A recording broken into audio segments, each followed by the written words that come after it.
Deutsch lernen durch Hören. Svenja als Lehrerin. Svenja unterrichtet an einer Realschule. Sie kommt jeden Tag um 7 Uhr in die Schule und holt sich zuerst einen Kaffee aus dem Lehrerzimmer. Dann nimmt sie ihre Unterlagen für das nächste Fach und macht sich auf den Weg in die Klasse.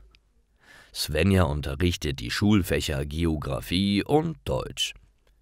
Im Klassenzimmer angekommen, muss sie erst einmal ihre Klasse beruhigen, sodass sie mit dem Unterricht anfangen kann. Manche Unterlagen zeigt sie auf dem Computer über den Projektor, andere Unterlagen hat sie zuvor ausgedruckt und teilt sie aus. Manchmal kann sie manche Themen jedoch am besten auf der Tafel beibringen. Svenja bemüht sich, auf alle Fragen offen und verständnisvoll zu sein. Sie will, dass alle ihre Schüler das Thema gut verstehen. Hausaufgaben gibt sie nur im Fach Deutsch auf.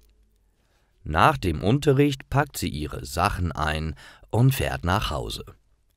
Doch ihr Arbeitstag ist noch lange nicht vorbei. Sie arbeitet jedoch lieber in ihrem Büro zu Hause weiter.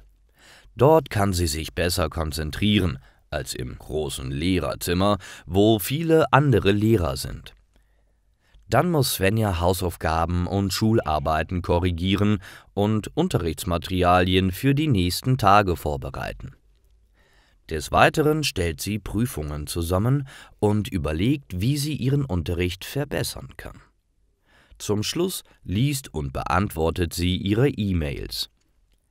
Als Klassenlehrer hat sie auch manchmal die Aufgabe, Ausflüge zu planen und zu organisieren. Auf den Ausflügen muss sie gut auf ihre Schüler aufpassen und darauf achten, dass alles gut läuft. Auch während den Schulferien hat Svenja viel Arbeit.